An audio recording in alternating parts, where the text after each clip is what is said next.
On a certain day, two cows were grazing on the English meadow, English cows. One cow asked the other, "What is your opinion about the mad cow disease?" The other cow said, "I don't care a hoot, I'm anyway a helicopter." Being a mystic, being a realized being is just like this. A cow realizing that it's a cow and it becomes a celebrated cow. Holy cow, isn't it? Is it that simplistic? So let me tell you my story. So as a child, one thing that I realized was that I was utterly, absolutely ignorant. And everybody around me seemed to know just about everything. I did not know anything at all. So because I did not know anything, I had to pay enormous attention towards everything. Because others seemed to know everything, they could just go about their life happily without paying attention to anything. My sense of attention became like this. If I see a leaf, I could just sit there looking at this leaf, just staring at it for hours. If I sat up in my bed, just staring at the darkness, I could just do this for the whole night. So this attention brought a completely different level of involvement and interaction with just about anything and everything around me, animate and inanimate. But everybody else seemed to know everything and they were just going about their life busy and happy. But I was just staring at every little thing. Then I realized that even they did not know anything, it is just that they had their assumptions and belief systems that they were happy with, either their own or what was handed down to them by someone else. And they not only knew about what is here, they also knew about other worlds, about gods, about heavens and everything. And here I was struggling to figure out what is what. So this so intrigued me that I started planting myself outside a major temple here in Mysore because I wanted to really see, after having a meeting with God, after having a conversation with God, how people will be. So I stood there intensely observing every face that's walking out of the temple, and generally I heard local gossip. Sometimes in Indian temples, your footwear walks away with someone else, and then I hear people cursing the creation and the creator. I always found people walking out of restaurants always had more joyful faces than people walking out of temples. I could not come to terms with this, and so I slowly became more and more and more skeptical about everybody and everything around me. Skeptical about social structures, political systems, religious beliefs, even scientific theories, because none of them match with my experience of life. On a certain day, I started moving towards Chamundi Hill, and I went up and sat on a rock there.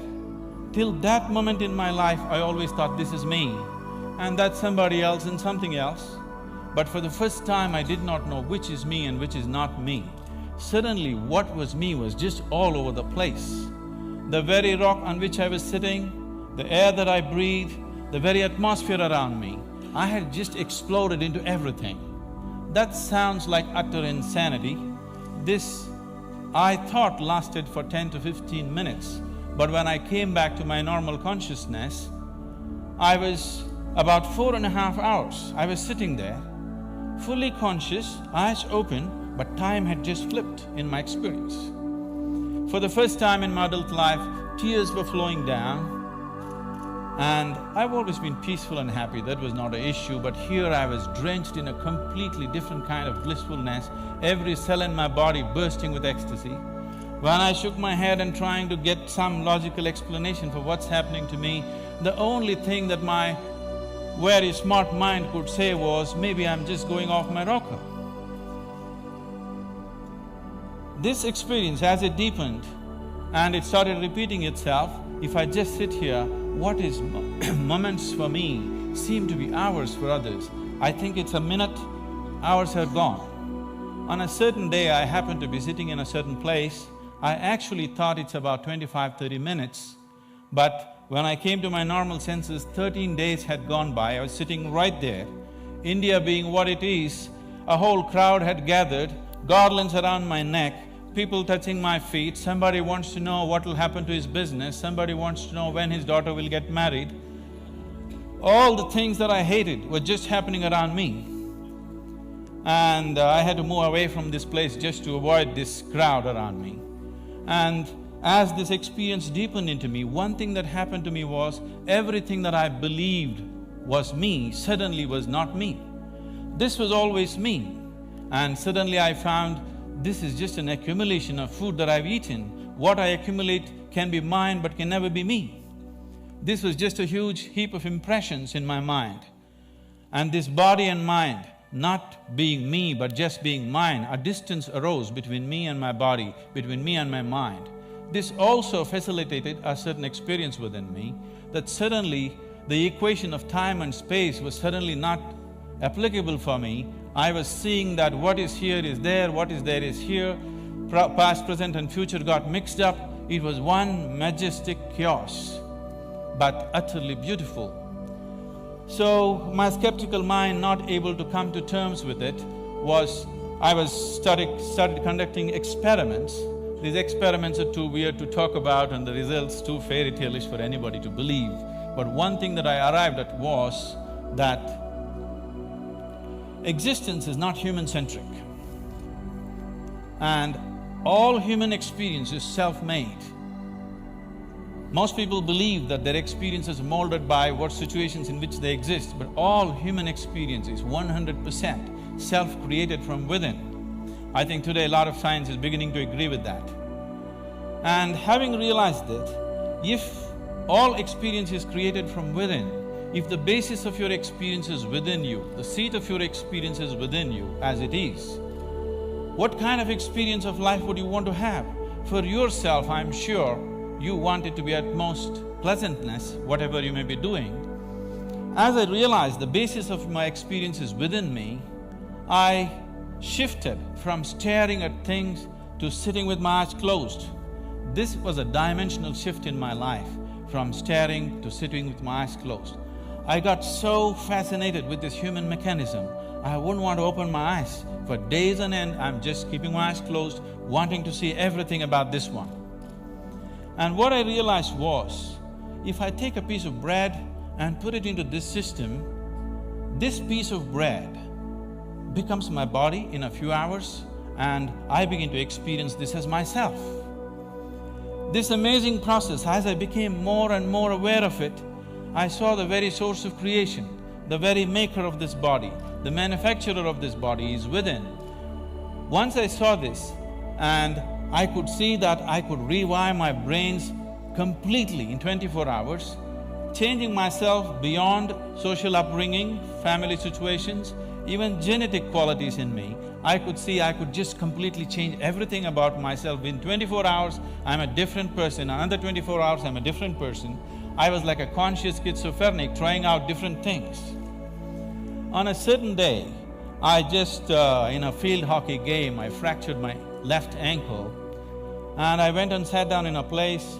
I was in excruciating pain and by then I had also become a chronic asthmatic and I had a very severe bout of asthma.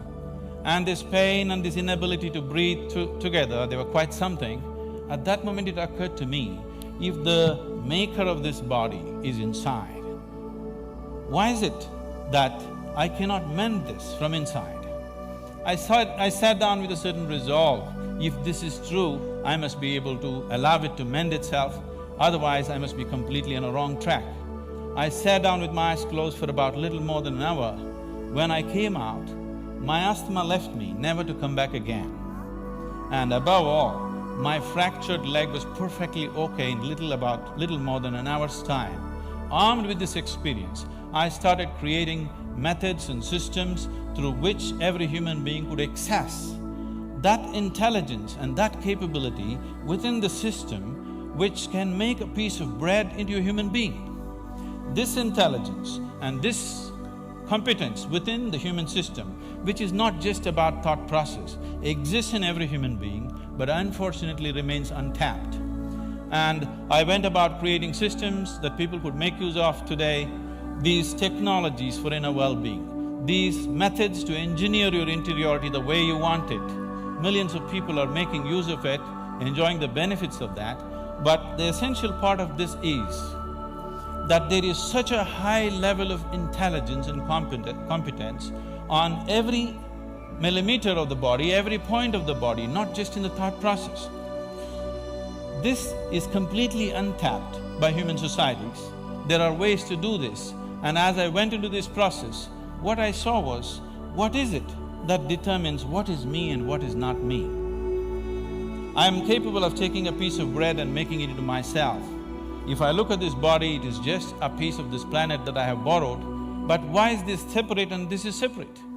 Then I found that it is just the boundaries of sensation which determines what is me and what is not me.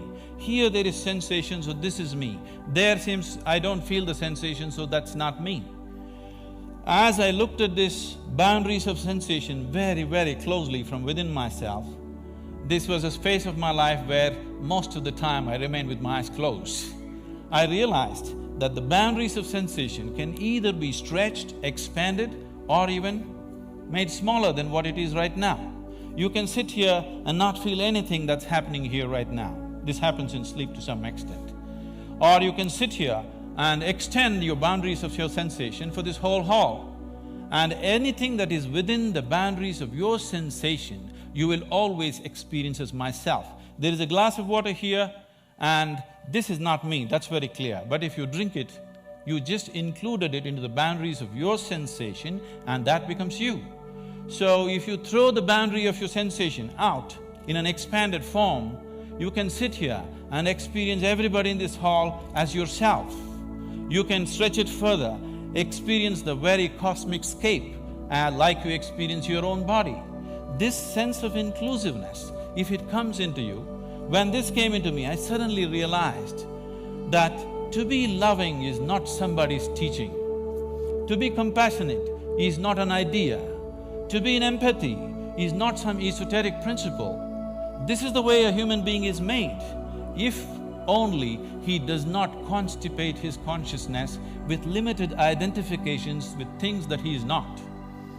If you do not identify with anything that you have accumulated over a period of time, including your body and mind, every human being is capable of this. When it comes to external situations, each one of us are differently capable. But when it comes to inner situations, every one of us is equally capable. No human being is better endowed than the other when it comes to the inner realm. It's only in the external situations that we are all differently capable.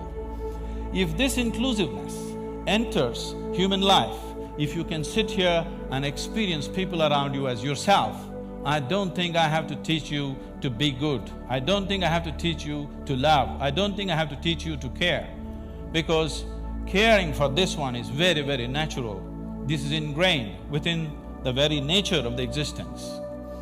This inclusiveness definitely has to touch humanity, so this became my life, my work and my endeavor to develop methods so that people can experience this inclusiveness. If this inclusiveness is experienced by humanity, particularly by the leadership, people who wield power and different aspects of responsibility in the world, definitely we could find solutions for everything, because today, we as a generation of people, this is very significant, for the first time, we are capable of addressing every human problem on this planet of nourishment, health, education, ecology, you name it, we can address it all.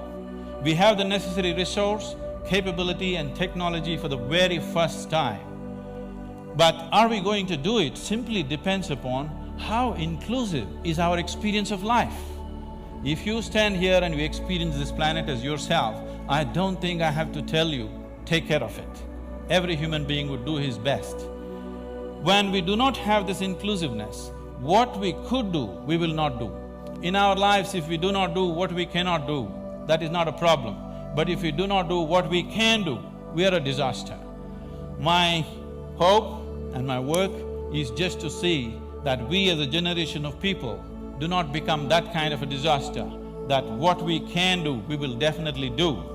And right now what we can do compared to what we could do 100 years ago is so incredibly different, so incredibly different. But what's missing is an all-inclusive consciousness, an all-inclusive experience of life. If only we bring this about in the leadership, in the people, only then we will seek solutions that are relevant for all. Otherwise, we'll go about dabbling, creating… in the name of creating solutions, we go about creating more and more problems. If we truly have to create solutions that are relevant for all, an experience of absolute inclusiveness has to happen to humanity, and it's possible. Thank you very much.